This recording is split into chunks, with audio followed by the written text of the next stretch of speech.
Hello and welcome back to Assertiveness. We are talking to three young ladies who are going through probably one of the most exciting phases of their life, university life. And I can tell you guys so many stories about my university life, but this is not about me. And I think what's really important for me is that a lot of kids who come from outside of Johannesburg are really so afraid of coming to university in Joburg. They're either afraid or they're way too excited. And there's always a clear distinction of who was never ready for university, because it is big school after all, right? Yes. Big difference between high school and university? Major. How? Well, here for me personally, what I learned, especially experiencing. Bethlehem, Bethlehem is the place. so It's a town. Bethlehem is a town. Please, no, don't do that to my town. Town ya go di place. You guys can't do that to me. Anyway, I started my first year originally in 2015, and then where? In the University of the Free State in Okay. Bloemfontein. Yeah, so you moved to big city. Yeah. Yeah. So to me, Not that Bloom is that big of a city, but you hey, know, it's an compared to exception. Bethlehem. But then, yeah, I learned one thing that, okay, with varsity, it's do or die. There's no one to reprimand you. There's no one to remind you. Unless otherwise you really have true friends that will call you back when you are losing your way and you're going astray. I've had my fair share of being reckless. I've had my fair share of just being too overexcited, but I managed to pass at the same time. But to me, it's not the thing whereby you're going to be pushed. And I noticed one thing from that time up until this time, you still get people who come to varsity and expect to be pushed by lecturers, to be told, to be reminded, this is what you need to do, this is what you need to do. And lecturers don't even really care. They come there, they switch on the projector, they talk. When the time is up, they close the laptop, they're gone. Whether you're there, you're not there, they really don't care. They're getting paid at the end of the day. So what if you're really not sure what you want with your life and you really don't have a backbone, you're going nowhere with life. You're just going to be that party girl. You're going to be our gig guide. We're going to know what's happening, who's who, of what. You know what's going on. And then but at the end of the day, when people are graduating, and you have financial problems, and now your parents are doing everything they can for you to go to keep you there, and then now we're not busy, we get a gig guide, you're dropping out, you're not attending school. Can and I then add something onto that? Like, I personally feel like we shouldn't even put it on parents doing something for you. It's about you, because your parents have lived their life. I'm not saying that we should waste our parents' money, not at all. That's not what I'm saying. But I don't want people to be like, you're struggling at home, so you should go to school. And it's Go to about school you. because you must. Yeah. It's about you as a person wanting to grow, wanting to better your life. Yes, maybe you may not come from the greatest background, or you come from a shack and your parents are doing everything, but you need to understand that they've lived their life. Those are the choices that they made. For them to end up in a shack, it's probably one of the choices that they could have avoided, but they didn't. So for you not to get there as well, then go to school and be a better person for you. Well, choice is an apartheid, but we won't get into that. Okay, yeah, we won't. We won't get into Just for that. those who are at home thinking, what's he done? Yeah, well, choices and that. She's born post 1994. But to add, I'm just saying, do it for you, because it's just about you as a person. Grow and become a better person for the people that you're going to bring into this world as well. It's funny that you should say that, because my mom always said, you want to have a child, go have a child. But you must remember, it's about you. It's about you. And she It's said always to about us, and I think that's the reason why my sisters and I have never had children at a young age. Not that it's wrong, but it has never been a choice for us, because my mom said, if you want to, you can go have children. But remember, it's your life at the end of the day. Your mom reminds me of my mom, because my mom will tell you that I have lived my life. I brought you into this world. I raised you. You went to a good school. You can speak proper English. This is what I have done for you. So if you have a child right now at this age that you are at, what are you going to give to your child? You don't even have any form of background education. She always says, before I had a child, I went to school and I got my degree and I had a job before I even brought you into this world. So if you were to bring a child now into this world, what are you going to give them? Like, even growing up, they won't even have anything to look up to you as a parent, because you don't have any accolades for who you are, just as yet. Okay, maybe right now, but maybe there's people that grow out of it and become better, and maybe they go to school and graduate and whatnot. But it also depends on the situation that you're put in. Sometimes you may be forced to even leave school because your parent can't support you and your child. Yeah, amen. But what is it about older people looking at you guys and thinking you guys are reckless, if this is the way you guys speak and you guys talk about having friends that keep you grounded, you talk about having your own personal time, what makes the world think you guys are like the lost age and you guys are reckless and we must constantly have surveillance around you guys because it is savage? What's going on? That is savage. Hey, you chose the right word. Unfortunately, sorry, I'd like to say they should remember the generation aditwani. Times have changed. And unfortunately for the worst. I mean, with me, like I said, Nani kiliping so I did turn up. I would host parties and stuff, but I was responsible. But you see, the best part about it all goes back to choices. Yes. Because I was a very responsible person. I mean, even at the age of 17, getting more responsible than people that are about 21. Yeah. You know? Yeah. I would go to those parties knowing, okay, at the end of the day, for 1, 2, 3, like I would juggle. Yeah. You know, you didn't forget what I did not forget. I mean, my academics were always on point. People never even believed Tore I was that girl. You know, when people see you go to turn up and stuff, they think we all there, you know. People don't know I could be there because Exactly. I was literally there. I was about to say that I have this one friend. Her name is Cathy. Sorry, Cathy. Cathy, she used to be the best.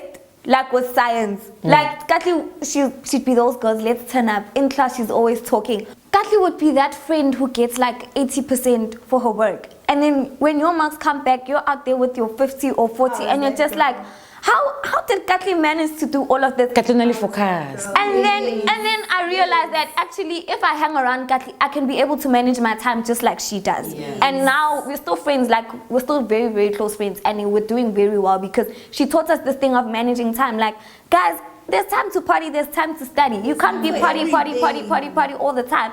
You have to put in the work as well. No more we are partying when you sober up or when you just wake up and study. 30 minutes is enough for you to get through some of the things that are like personally challenging you. So yeah, I get exactly. Yeah, like I was that girl. I mean, like I said, academics, I would make time for my books, you know, and I wouldn't be pushed. My parents were never those parents. Okay, they know responsible. They had so much faith and trust in me. You know, even though I was that girl, never would you hear, hey, you know, a first team captain 2 years running. Nice. Grade 11, grade 12. I always had time for sports. I would push my team members. Guys, look about Friday. I never practice. Okay, guys, we have a big game. Got Tuesday. Let's just dedicate an hour of this day, fella. Practicing. Like I was that girl. And then fella, you think, okay, let don't care. Kanti no. Kanti buntle umona. So partying and think no fella more because of like I give my books time. Now when the marks come, my parents they would never push me. Like I'm a tricky, I would go to the spring fiesta, the spin city. I was there. But you know what my mom used to say to me? The time that you put in is the result that you're going to get out. Yes. If you put in 40%, you're going to get 40% or even 30. So if you put in 80%, you're guaranteed your 80 to a 70. At maybe the lowest could be 70 or 60. Yeah. But the time that you put is the result that you get. So should we be trying to educate people, Precious, or parents, to understand that times have changed and you guys are responsible? Even though there are certain things that you do, you're still responsible. Yes, I always say, like, responsibility is a choice that you take as a person. Yeah. Your parents teach you to be responsible. What you take from them and run with it is your choice. Yeah. At the end of the day, whatever you're going to do is going to affect badly on you. Yes, everything you do reflects on your parents. But at the end of the day, your parents are going to die. That saying is a lie, though. Hey, not Pastor's kids. Hey! Yeah. Especially right now. Especially right now. Different though. Like, Bishop, guys. The child has to be themselves. You cannot be your father. You cannot be. So then you agree with what I'm saying? Yeah. I do, but then Why are you making an exception with Bishop's kids only? Because A doctor does not zala a doctor. no, but then with that A situation, perfect mom does not zala a perfect child. no, They guys. become drug addicts. Not all the time. Choices. And that's what I'm saying. It You know, goes back. I- in this case, with like pastors' children, it's more like people make it a responsibility for them to pressure. behave in a certain way. Yes, No, for them it's more pressure. You're than taking it me is. out of context. All I said is that saying she just said is incorrect.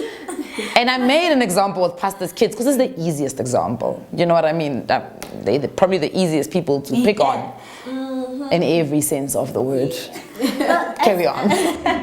As I was saying, like if I'm not saying that I'm perfect or anything. Why I'm super. Baby girl, if you're perfect, so you're perfect. Next to perfect. Next to perfect. Close enough. Yes. Yeah, close enough. But if I managed to pass matric in hospital with no notes under chronic medication, then what's stopping you from being like from you achieving your results? As much as you're far away from home and the lifestyle that we live is very tempting. It's very lustful. Like you want the things that you see. You want that lifestyle. But at the moment you can't afford it. Scap up, first of all. If you stay in your lane. If you can't afford something. Also date in your financial lane. Please say that again. I think they missed it. Date in your financial lane. Thank you. So like I have a problem with that.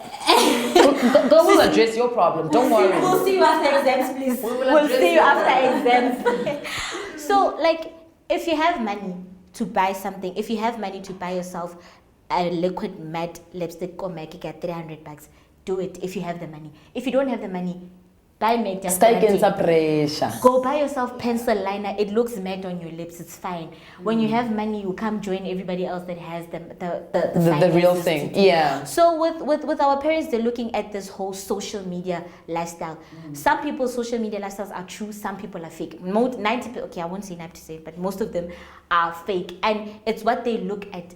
This is how they feel or see that we are irresponsible as a new generation. They feel like they can't count on us because the first thing we see when we get money is expensive cars, makeup. And you come back home, got the phone, but you can't afford it. I've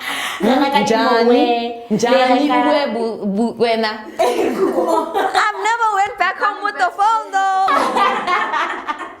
You know, like on top of like you can't even. How can you afford those things? And I would rate a budget how. No, I'm not learning at that time. It's fine. But that's what she's I'm saying. That's what I'm she's like, if saying, you have yeah. money, then go for it. If you don't have money, don't sell your soul just to fit into a society that is not even gonna. That's fake already. Repeat that. I feel like a lot of people our age are making bad decisions to fit in. Like I'll say we because You're part of it. Yes. We are making decisions that suit other people, not even ourselves. Where we're making decisions like, oh, just go and what if I can do this to get that? That's not the kind of life that you want to live because you will never ever be able to please everybody. True. If Kohabo just they can afford to get her a 10,000 rand watch and at your house they can't, it's okay. And liteng a we talk about Jesse banaling, go class mopeto, I understand. Maybe is something if feeding children's souls. Back to the beginning of your topic, Nicolette, when you were like, people that are coming from outside of Joburg and they come to Joburg and they see this life. I personally feel like I'm grateful to have been born in Joburg. I am extremely grateful to have been born in Joburg because... We'll talk about the Joburg kids for now. Because the Joburg kids don't seem to understand ambition. We'll address that one. Can I add to what you said Yeah. when we came to the beginning? I feel like parents, especially that come from other provinces and especially small towns like your Bethlehem and whatever, our parents tend to think Bloem is the city to take your child. Yes. Bloem is worse than Joburg. Yes. Joburg is open. Everybody knows Joburg is fast lifestyle. Hey, you must. So Bloem, people still see it as that safe city and whatever. Bloem is exactly like Joburg. The minute you start having friends, especially if you start having friends with cars, it's over. It doesn't Game over. Like it's for you. The lifestyle everywhere is the same. It just depends on. Yes. It just depends on who you interact with. Because I know Bunta today, Bunta Tsibana le Kumo, Kumo knows someone from somewhere. Guys, let's go out. The next thing, boom, you're trapped in the same lifestyle. If you don't know how to get yourself out, if you don't know yourself, if you don't know who you are, and you don't have a backbone, and you don't stand your ground, you're gonna get lost in this whole fake social lifestyle. I want to appeal to parents out there. I think the biggest issue is that parents are not moving with the times. Parents are not understanding we're now no longer raising a child who was in high school. We're raising an adult that's in university that still is partially our responsibility. Yes, she's got a little bit more freedom, and now she's in big city Johannesburg, and because maybe they're also not exposed to it, they kind of live under the shadow. But it's in a Bethlehem, these things don't happen.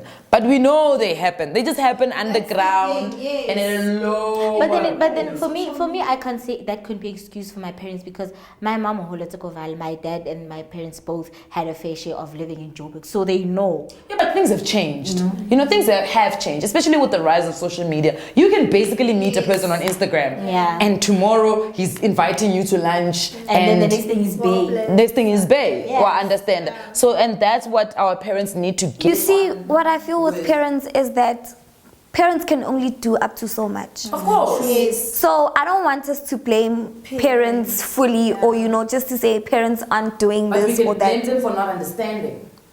No, we It's can't. their responsibility to understand. And their not, child. and not accepting, Corey, this is what we faced with. Like right now, Jess's mom is all the way in Bethlehem. She does not.